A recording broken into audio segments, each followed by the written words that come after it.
मैले श्री मद्भगवत गीता तबसम्म पढिन जबसम्म मलाई यो ज्ञान थिएन कि हामी सबै आत्मा हौं र यो जिन्दगी हामी आत्माहरूको लागि एक परीक्षा। हामी भित्रबाट हाम्रो सबैभन्दा राम्रो रूप बाहिर निकाल्न र भगवत गीता यो परीक्षा पास गर्नको लागि एउटा महत्त्वपूर्ण किताब हो।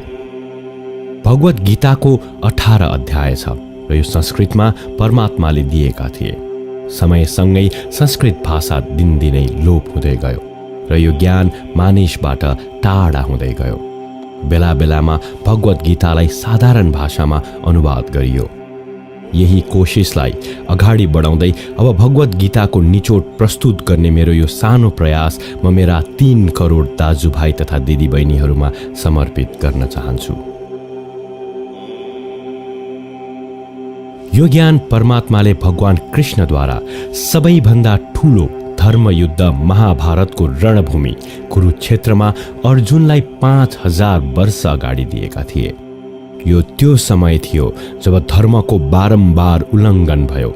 परमात्माको डर मानिसबाट हराउन थाल्यो। लालचको होडमा भाइले दाजुलाई मार्ने कोसिस गर्यो। यति मात्र नभई एक विवाहित महिलालाई सभामा ठूला बडाको अगाडि अपमानित गरियो। धर्मयुगबाट पूर्ण रूपमा कलियुग प्रवेश गर्नुभन्दा अगाडि महाभारतको युद्ध सुरु हुनुभन्दा केही समय पहिला परमात्माले गीता भगवान श्री कृष्णद्वारा सम्पूर्ण मानवताको कल्याणको लागि यसरी दिए जसरी टोरा मोजेसलाई, गस्पल जिजसलाई, कुरान प्रोफेट मोहम्मदलाई दिए। गीता, बाइबल, कुरान, टोरा, गुरु ग्रन्थ साहेब परमात्माले दिएका किताबहरू हुन्। यो कुनै एक धर्मको लागि नभई सम्पूर्ण मानिसहरूको लागि हो, मानवताको लागि हो, सम्पूर्ण आत्माहरूको लागि हो। किनकि यसले आत्माहरूलाई परमात्माको बारेमा, उसको सृष्टिको बारेमा र सबैभन्दा मुख्य यसले ती नियमहरूको बारेमा बताउँछ जसलाई आत्माले मानिसको रूपमा हर समय पालन गर्नुपर्छ, रक्षा गर्नुपर्छ। यिनै नियमहरूको आधारमा एउटा आत्मालाई शरीर त्यागेपछि जाँचिन्छ र यो परीक्षा पास भएमा सधैँको लागि यो जन्म र मृत्युको चक्रबाट मुक्ति पाइन्छ। परमात्माले भगवत गीतामा भनेका छन् कि म नै सबको सुरुवात हुँ, म सुरुभन्दा पहिला थिएँ र सबै नष्ट भएपछि रहनेछु। सबैमा छु, सबै ममा छ र म सबमा छु। जे पनि तिमी छुन सक्छौ, देख्न सक्छौ, चाख्न सक्छौ र सुन्न सक्छौ त्यो सबै म हुँ। यो खोला, नाला, पहाड, सूर्य, चन्द्र, ग्रहण सबै मैले बनाएको हुँ। मैले नै भगवान, राक्षस र मानिस बनाए। म सर्वव्यापी हुँ, सबमा रहन्छु, सबमा म छु र म नै छु। म नै ब्रह्मा बनी सबै बनाउँछु र म नै रुद्र बनी सबै नष्ट गरिदिन्छु।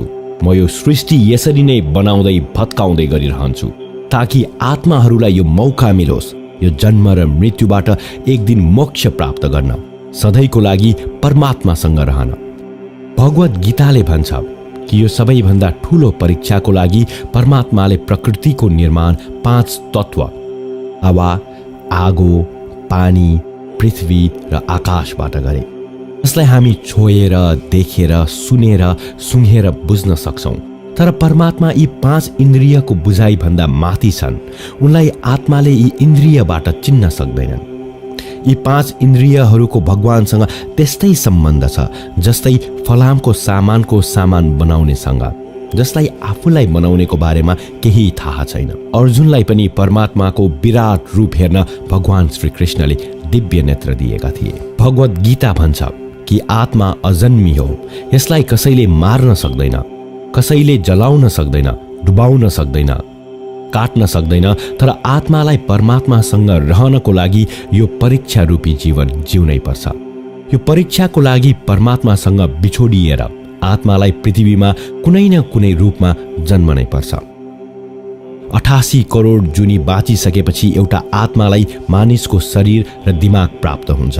यो सबैभन्दा ठूलो परीक्षाको क्रममा मानिसलाई अनेकौं भावनाहरूको चक्रव्यूहमा आफ्नै दाजुभाइ, दिदीबहिनी, साथीहरूको बीचमा राखिन्छ, जसमा हरेक आत्मालाई आफू भित्रको तामसिक र राजसिक अवगुणबाट निस्केर सात्विक जीवन जिउने मौका दिइन्छ। तामसिक गुण त्यो हो जुन हामी भित्र हीन भावना व्याप्त गराई हामीलाई उदास बनाई नोक्सान पुर्याउँछ। हाम्रो राजसिक गुणले हामीलाई ईर्ष्यालु र लोभी बनाई अरूलाई नोक्सान पुर्याउँछ। यो परीक्षाको क्रममा हरेक आत्मालाई आफूभित्रको तामसिक र राजसिक गुणलाई जितेर सात्विक गुणसँग परिचित हुनुपर्छ। सात्विक गुणले आत्मालाई वरिपरिको हरेक चिजसँग जोड्दछ र उनलाई माया गर्न सिकाउँछ। जीवन जिउने क्रममा आत्मालाई जीवनका 4 स्तम्भ धर्म, अर्थ, काम र मोक्षको ज्ञान पाएर मात्रै मुक्ति मिल्दछ। यही यो ढोका हो जसलाई सम्झेर आत्माले परमात्मालाई बुझ्न सक्दछ। पहिलो ढोका हो धर्मको। सिंह यसको प्रतीक हो। धर्म त्यो हो जुन गीतामा लेखिएको छ, वेदमा लेखिएको छ, बाइबल वा कुरानमा लेखिएको छ। धर्म त्यही हो जुन धारण गरिन्छ, जसलाई तपाईको मनले मान्छ, जस्तै झुट नबोल्नु, चोरी नगर्नु, अरूलाई हानि नगर्नु, भगवानलाई निराधार नगर्नु। यही सब धर्म हो। हर आत्मालाई आफ्नो जीवनकालमा धर्मको पालन गर्नुपर्छ र रक्षा गर्नुपर्छ। दोस्रो ढोका हो अर्थको। घोडा यसको प्रतीक हो। हरेक आत्माले आफ्नो जीवनकालमा आफू पृथ्वीमा रहनुको अर्थ वा मूल कारण बुझ्नेछ। यो जिन्दगीमा भोग्ने वस्तु वा सम्बन्धबाट आनन्द लिनेछ। असल छोरा छोरी भएर, असल बाबु आमा भएर, असल भाइ बहिनी भएर, असल दिदी या दाजु, असल लोग्ने या स्वास्नी बनेर आफ्नो सबै कर्तव्य पालन गरी यो परीक्षा पास गर्नेछ। तेस्रो ढोका हो कामको। भगवत गीता भन्छ, हर आत्माभित्र काम, क्रोध, लोभ, मोह, अहंकार र ईर्ष्या जस्ता 6 भावनाले हामीलाई आफूलाई र अरूलाई नोक्सान पुर्याउन सक्छ। यी भावनाहरूलाई मानिसले सधैँ आफ्नो नियन्त्रणमा राख्नुपर्छ। यी भावनाहरूको बहकाइमा गरिएको कुनै पनि काम हाम्रो जीवनभरिको दुःखको कारण बन्न सक्छ। एउटा आत्माले सन्तोष र सादगीबाट मात्रै यी भावनाहरूलाई सजिलै जित्न सक्दछ। चौथो ढोका हो मोक्षको। हात्ती यसको प्रतीक हो। यो परीक्षा रूपी जीवनमा हर मानिस हर समय केही इच्छा गर्छ। केही इच्छा एक जन्ममा नै पूरा हुन्छ भने केही अधुरो रहन्छ। त्यसलाई पूरा गर्न आत्मालाई फेरि पृथ्वीमा आउनै पर्छ। भगवत गीता भन्छ, हाम्रो इच्छा नै मुख्य कारण हो आत्मालाई फर्काई पृथ्वीमा ल्याउने। र यदि हामीले कुनै इच्छा राखेनौँ भने हामी यो जीवन र मृत्युबाट मुक्त हुन सक्छौँ। यो ढोका माफीको पनि हो। जसले तपाईलाई नराम्रो गर्यो उसलाई माफ गरेर, अनि जसलाई तपाईले नराम्रो गर्नुभयो उसँग माफी मागेर मुक्ति पाइन्छ।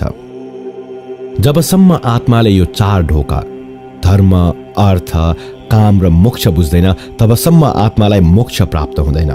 मानिस भएर यो पृथ्वीमा आइरहनुपर्छ। परीक्षाको समय सकिएपछि आत्माले शरीर र अरू सबै वस्तुहरू त्याग गर्दछ। पृथ्वीमा रहेर बनाएका सबै कुराहरू अब अरू कसैको हुनेछ र आत्मा आफ्नो कर्मको फैसलाको लागि जान्छ। आत्माको राम्रो नराम्रो कर्मको हिसाब हुन्छ। राम्रो कामको लागि आत्मा केही समयको लागि स्वर्ग वा नराम्रो कामको लागि नर्क जान्छ।